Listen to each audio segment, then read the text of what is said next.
जिले की हलचल। आकाशवाणी लखनऊ से प्रस्तुत है जिले की हलचल। आज सुनिए ललितपुर और मथुरा जिलों की हलचल। पहले सुनते हैं ललितपुर जिले की हलचल।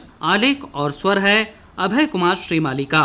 ललितपुर समर्थ उत्तर प्रदेश विकसित उत्तर प्रदेश 2047 अभियान के अंतर्गत डॉक्टर ज्ञानेंद्र नाथ सिंह सलाहकार खाद्य एवं औषधि प्रशासन मुख्यमंत्री उत्तर प्रदेश सचिव उच्च शिक्षा विभाग नोडल अधिकारी अमृत त्रिपाठी प्रोफेसर बुंदेलखंड विश्वविद्यालय झांसी डॉक्टर प्रतीक अग्रवाल के द्वारा जनपद के व्यवसायी बंधुओं उद्यमियों स्वयं सहायता संगठनों महिला समूहों व मीडिया प्रतिनिधियों के साथ संवाद कार्यक्रम का आयोजन किया गया। प्रबुद्ध जनों की समिति ने उद्यमियों को अभियान के बारे में बताया और पोर्टल पर फीडबैक देने का आह्वान किया। जनपद के ओडीओपी उत्पाद को राष्ट्रीय अंतर्राष्ट्रीय स्तर पर पहचान दिलाने हेतु सामान सुविधा सेंटर की स्थापना की जाए। जनपद की शहरी जनजाति के उद्योगों को साथ जोड़ने के लिए जागरूक किया जाए। युवाओं कौशल विकास को बढ़ावा देने के लिए कौशल विकास केंद्रों के सुदृढ़ीकरण किया जाए। सोलर एनर्जी के क्षेत्र में आने वाली कंपनियों को तुरंत सुविधा प्रदान की जाए। ग्रेनाइट पत्थर की रॉयल्टी को अन्य राज्यों के मुकाबले प्रतिस्पर्धात्मक किया जाए। जनपद में पर्यटन की असीम संभावनाओं को देखते हुए उद्यमीगणों को निवेश के लिए प्रोत्साहित किया जाए। उद्यमी संवाद के उपरांत प्रबुद्ध जनों की समिति ने जनपद के मीडिया बंधुओं से संवाद कर विजन डॉक्यूमेंट के निर्माण हेतु गहन चर्चा की और नोडल अधिकारी अमृत त्रिपाठी ने कहा कि मीडिया के सुझाव बहुत मार्मिक व उपयोगी होते हैं।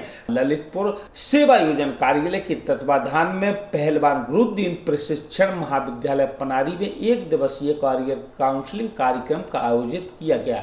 कार्यक्रम का संचालन कॉलेज की प्रवक्ता गंगाराम विश्वकर्मा असिस्टेंट प्रोफेसर द्वारा किया गया एवं कार्यक्रम में पधारे सभी अतिथियों का स्वागत किया गया। के उपरांत जिला रोजगार सहायता अधिकारी आकांक्षा यादव द्वारा संस्थान के छात्र छात्राओं को रोजगार संगम पोर्टल आगामी आयोजित होने वाले रोजगार मेलों एवं कंपटीशन की तैयारी से संबंधित विस्तार पूर्वक जानकारी प्रदान की गई।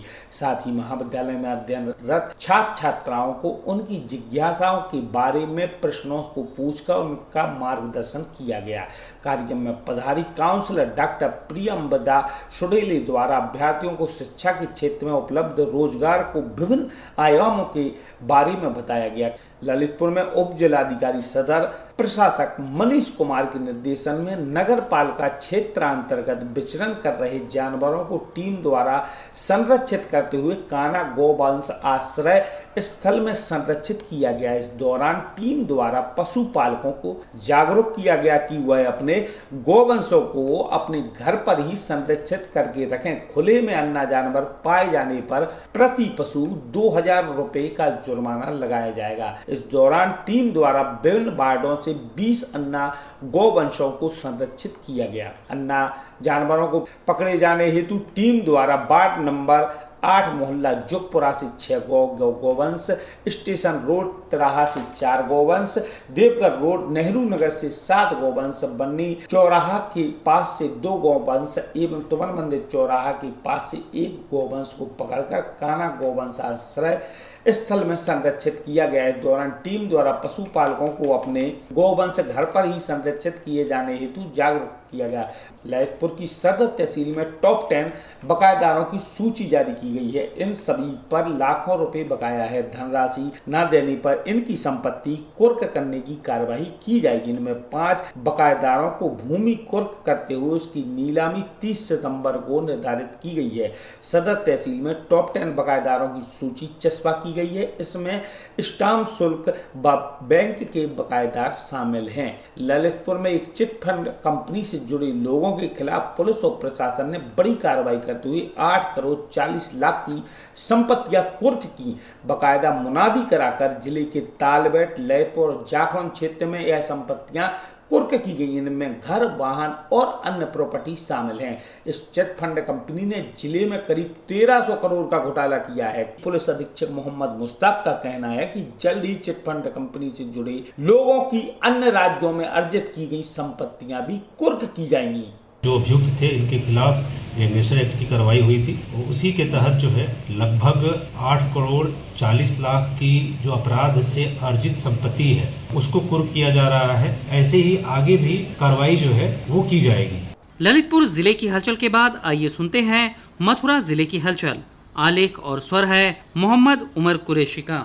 मथुरा में उत्तर प्रदेश तीर्थ विकास परिषद और धर्मार्थ विभाग के अंतर्गत 2025-26 प्रस्तावित कार्य योजना को उत्तर प्रदेश के गन्ना विकास और चीनी मिल मंत्री चौधरी लक्ष्मी नारायण ने सहमति दे दी है। यहां गन्ना विकास और चीनी मिल मंत्री चौधरी लक्ष्मी नारायण की अध्यक्षता में आयोजित बैठक में 220 करोड़ के कार्यों पर विचार किया गया। इसमें ब्रज तीर्थ विकास परिषद के 120 करोड़ के कार्य शामिल हैं। कैबिनेट मंत्री की अध्यक्षता में वाली इस बैठक में गोवर्धन विधायक मेघश्याम सिंह, माट विधायक राजेश चौधरी, MLC ठाकुर ओम प्रकाश सिंह ने क्षेत्रीय आवश्यकता के अनुसार संशोधन का प्रस्ताव रखा। इस पर उत्तर प्रदेश ब्रज तीर्थ विकास परिषद के उपाध्यक्ष शैलजाकांत मिश्र ने बैठक में सुझाव प्रस्तावों को लिखित रूप में देने का आग्रह जनप्रतिनिधियों से किया।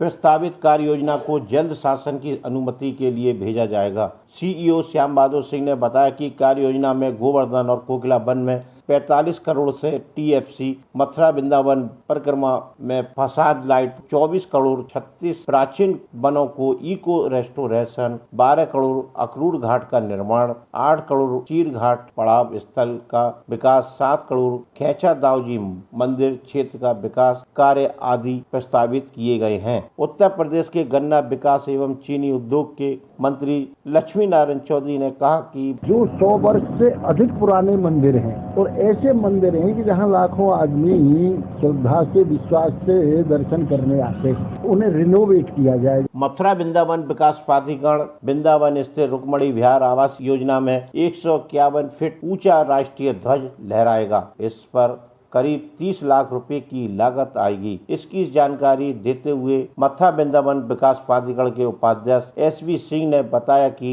धर्म और आस्था की भूमि में राष्ट्रीय और सांस्कृतिक गरिमा को ध्यान में रखते हुए 151 फीट का राष्ट्रीय ध्वज रुक्मणी विहार में लगाने का फैसला किया गया है। मथुरा वृंदावन विकास प्राधिकरण के उपाध्यक्ष SV सिंह ने बताया कि यह राशि बैंकों के CSR फंड और अवस्थापना निधि से खर्च की जाएगी। इसके अलावा गोवर्धन परिक्रमा में 516 लाइट भी लगाने का भी फैसला किया गया है। मथुरा के कस्बा कोसीकला में उत्तर भारत के प्रमुख भरत मिला मेले, नवरात्र व दशहरा के पहले नगर को जगमग करने के लिए 200 से अधिक लाइटें लगाई जाएंगी। साथ ही जर्जर सड़क, पेयजल समेत अन्य समस्याओं को दूर करने की तैयारी नगर पालिका ने प्रारंभ कर दी है। दशहरा और भरत मिला मेले में पहले व्यवस्थाओं को सुधारने के लिए नगर पालिका की तैयारी शुरू हो गई है। नगर पालिका इसके लिए करीब 12 लाख रुपए की लागत से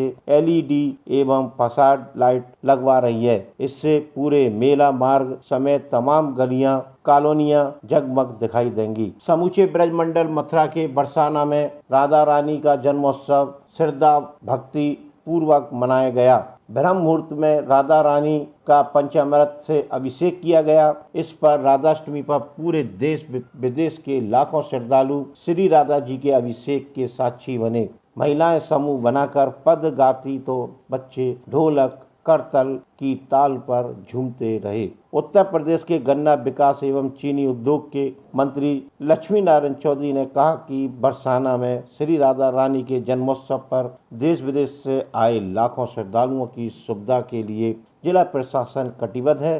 लगातार हो रही बारिश से मथुरा वृंदावन में अधिकांश जिले में लोगों के घरों में यमुना का जल आ गया। गौरतलब है कि हथनी कुंड और ओखला बैराज से लगातार छोड़े जा रही यमुना के बढ़ते जल स्तर के कारण जनजीवन बेहाल हो गया।